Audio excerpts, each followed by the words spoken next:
लड़के तालियां बजा रहे, तुम्हारे कौन सा जापा हो रहा है?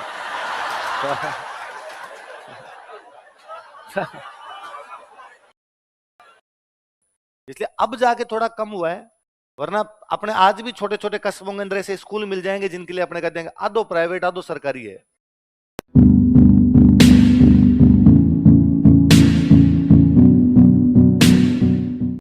किया कि हाँ डिलीवरी में महिलाओं की डेथ हो जाती है, भारत सेफ डिलीवरी नहीं करवा पा रहा है क्योंकि हॉस्पिटल वगैरह थे नहीं अलग से, और डिलीवरी के अंदर या तो जच्चा या बच्चा दोनों में से किसी ना किसी की डेथ। उस बेचारे को बड़ा बुरा लगा, उसने इंग्लैंड की सरकार से बात की, एक साथ भारत के अंदर 12 जनाना हॉस्पिटल खोले गए, उस एल्गिन सेकंड की वाइफ ने, लेडी एल्गिन। इसलिए लड़के तालियां बजा रहे, तुम्हारे कौन सा जापा हो रहा है?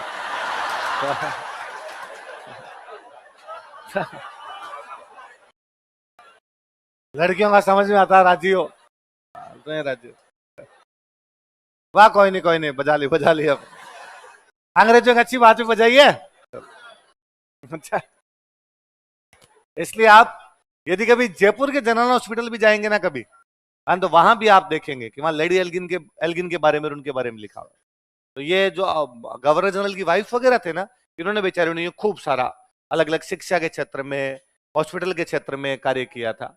ये तो अपने क्या अपने साथ पंगा है कि अपनी पूरी हिस्ट्री एंटी ब्रिटिश है ना, एंटी ब्रिटिश है। जब अंग्रेजों को गालियां निकालनी है तो फिर अच्छे काम तो एकदम ही है ही नहीं, और जब उनके नहीं है तो फिर वाइफ वाले तो कौन लिखे। बाकी उन्होंने ये खूब सारे काम किए। तो डलहौजी के टाइम में मुझे ये लगता है कि यार उस टाइम उसने विश्वविद्यालय की बात की थी, उस समय कन्या विद्यालयों की अलग से बात की थी, कई सारी बातें की थी। तो कल लंदन विश्वविद्यालय की तरह कलकत्ता, मद्रास और बॉम्बे में क्या स्थापित किए जाएंगे। लोगों ने कहा साहब बातें बड़ी बड़ी है, भारत बड़ा देश है, एजुकेशन को संभालेगा कौन? तुम बना तो देते हो ये कर देंगे ये कर देंगे, उसको मेंटेन करने वाला भी तो चाहिए। वो डिस्पैच में लिखा गया कि प्रत्येक प्रांत में शिक्षा विभाग स्थापित किया जाएगा, प्रत्येक प्रांत में, जिसमें एक कमिश्नर होगा। कौन होगा? क्या फर्क पड़ता है, बाकी विभाग भी उनमें कमिश्नर है, कौन उनको ध्यान तो रखता नहीं कि नहीं साहब ये जो एजुकेशन कमिश्नर होगा डायरेक्टली रेस्पॉन्सिबल टू जी, सीधा किसके अधीन होगा? मतलब भारत में शिक्षा को सीधा ध्यान कौन रखेगा? देखो और क्या किया जाना चाहिए सुधार। तो लोगों ने कहा साहब आप कर रहे हो, हम तो प्राइमरी भी देंगे, सेकेंडरी भी देंगे, हायर एजुकेशन भी देंगे, इतने मास्टर कहां से लाओगे रे? और फिर इतने मास्टर यदि लगा दिए तो फिर हर किसी को लगा दोगे, हर किसी को लगा दोगे, उसको पढ़ाना भी आता। अंग्रेजों ने कहा नहीं, हम अध्यापक प्रशिक्षण केंद्र स्थापित करेंगे। क्या स्थापित करेंगे? ये बीएड पहली बार वुड डिस्पैच लाया था। ये जो बीएड करते हो तुम, ये पहली बार कौन लाया था? किसने बीएड कर रखी है? कर रहे हो कई? कौन कौन कर रहे हैं बीएड? बोलो। आप कहोगे सर हमने एडमिशन लिया है, कर नहीं रहे हम, है ना, क्योंकि हम एक दिन भी जाते, और हम कॉलेज वालों को भी कह के आए थे कि आएंगे नहीं, हम कोचिंग कर रहे हैं। क्या कर रहे हैं? और कॉलेज वाले ने भी कहा था कि आने की आवश्यकता,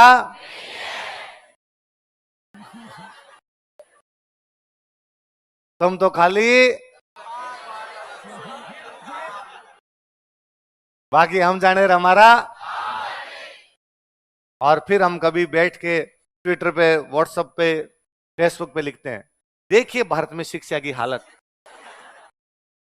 दुर्दशा भारत में शिक्षा की, अध्यापकों को कुछ भी नहीं आता है, हाँ इनको उचित ज्ञान भी नहीं दिया गया है, तो लिया किसने?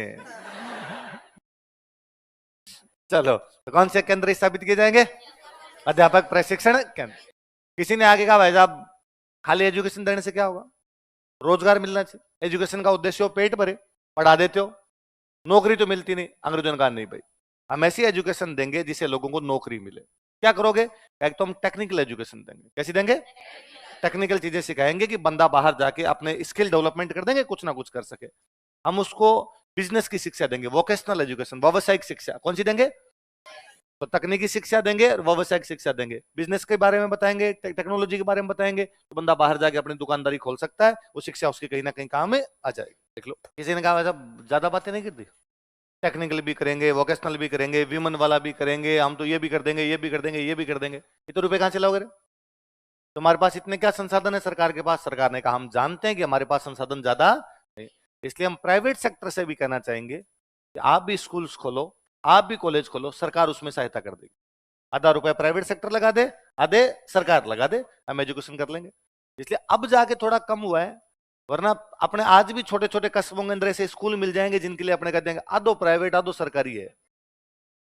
एडेड स्कूल्स, अनुदानित विद्यालय, उनके ऊपर लिखा होता था बाकायदा। ये अंग्रेजों की व्यवस्था थी उस टाइम की बात, धीरे धीरे अपने देश के अंदर भी चलती रही। इनमें कुछ पैसा सरकार लगा देगी, कुछ कोई बिजनेसमैन लगा दे, स्कूल हम स्थापित कर लेंगे।